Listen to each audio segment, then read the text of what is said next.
So please, Ali, we'd like to hear from Ali Hogg. Thanks, guys.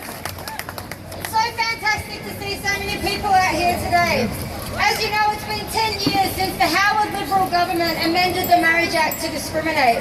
They changed the law to say that marriage should only be an institution between a man and a woman to the exclusion of all others.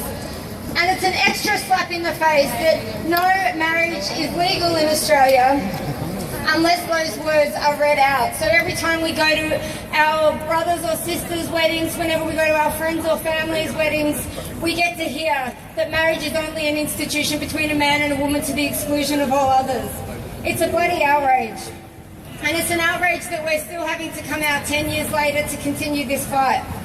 And it wasn't only the Liberals that voted for it back in 2004, it had the full support of the Labor Party at the time, so it's a massive shame.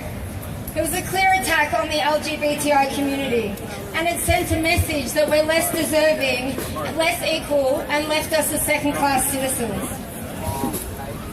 At the time the Marriage Act was changed, it was about 38% of Australians support marriage equality. We now see it standing at about 72% of Australians supporting marriage equality, which is bloody fantastic. And 80% of young people support marriage equality. In the most recent poll done of swinging voters, so not voters who are swingers, but people that don't know which way that they plan on voting, it's also 80%. So I think this can put some pressure on the Liberals, but we can't have the feeling that it's inevitable. We need to keep coming out, as Anthony said, putting the pressure on. We also saw that the Labor Party actually changed their formal position at the 2011 ALP National Conference, which was quite significant, and that was while there were 15 to 20,000 of us marching outside in Sydney at a national protest. That was Australia's largest ever rally in the LGBTI community, so I think that was bloody fantastic. So I don't know how many of you were there, but if you weren't there, you missed something really, truly special on that day. We've also seen over the years LGBTI and straight allied celebrities come out and take a stand, which has helped make the issue a mainstream issue in Australia. On top of that, we've seen many laws change over the last 10 years. There was 85 laws were changed to no longer discriminate, but it wasn't enough. We won rights such as equal de facto rights, but we weren't going to stop there. One of the things about equal love is that we haven't given in on anything at any step of the way. You can't only be equal sometimes. So when they start raising things like civil unions, it's not good enough. We want full equality. While there's one section of the law that says one thing, and for one section of society, and another law for everybody else, it's still unequal. So we still need to fight until we see full equal marriage rights.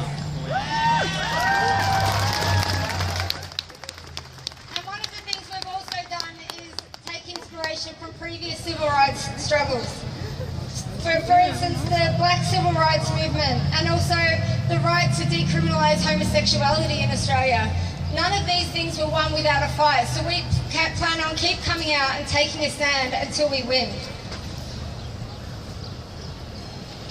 My speech is a bit longer than I thought, so I'm just going to skip through it. I was also going to go over some of the other countries that have granted marriage equality over the last 10 years, but I think Tony did a really good job of that. But we've been put to shame by many countries, including our neighbouring country, New Zealand. Ooh, there's some New Zealanders in the crowd.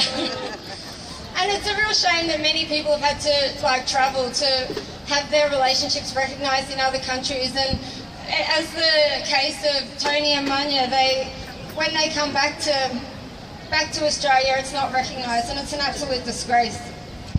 But it's people like you that have come out time and time again to all of these rallies that have helped put this on the agenda, that have helped put the pressure on the politicians. We're seeing so many politicians looking back at 2004 when nobody was prepared to stand up for our rights. Now there are several politicians that have been forced to put on the public record that they now support marriage equality. So I think that you should all give yourselves a massive round of applause.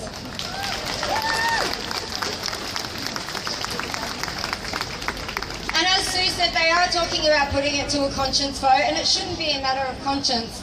But I think that we need to keep the pressure on these politicians so they do vote to support equality. And it's quite incredible that the ALP who now support marriage equality are refusing to have a binding vote on the issue. So we don't really know which way that they're all going to vote. And we also can't rely on them voting in the right way unless we keep up the pressure on all sides of politics.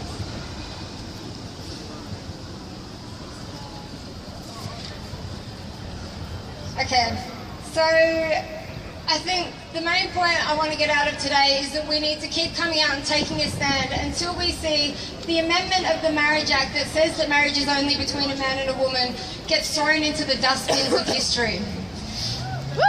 And I think we need to come out louder and prouder as often as we possibly can until we have our equal rights. So I'm going to end with a bit of a chant. And before I end in a chant, I'll just let people know what's going to be happening. So as Anthony said, we'll be marching through, and we're going to hear from another couple of speakers who I can see in the audience. Michael Barnett and Gregory Storer, who are going to be stars of a TV show on SBS called Living with the Enemy, where they had the pleasure, or not so pleasurable experience, of living with a bigot. So that's going to be quite controversial and an interesting thing to see. So they're going to be addressing us at the end of the rally. So make sure that you come on the march and get to hear their story. But also, we'll also be participating in the mass illegal wedding. So don't worry, nobody's going to get arrested. But for those of you that want to get married, we've got a celebrant over here, Coral Teague, who will be overlooking that marriage. So for our chant, I thought I'd make up a new one that we haven't done before because it's our first 10-year anniversary. So 10 years too long, marriage rights now. 10 years too long, marriage rights now. 10 years too long, marriage rights now. 10 years too long, marriage rights now. 10 years too long, marriage rights now. 10 years. There's one more I'd like to, this is another group participation one. So I say equal, you say marriage. I say equal, you say marriage. Equal, marriage. Equal, marriage. I say equal, you say marriage. Equal, marriage. Equal, marriage. I say equal, you say marriage. Equal, marriage. Equal, marriage. Great. Fantastic. Thank you so much for all coming out today. We're going to march now, so we'll be heading down that way. So the Equal Love people are over there with their banner. If everybody could march behind us. And we'll keep up the good work, keep up the chants, and we'll see you on the other side. Also, these rallies do cost a lot of money, so they're going to be, the Equal Love team are going to be shaking buckets, so if people can donate into them, that would be bloody awesome. Thank you so much. Marriage is a civil right.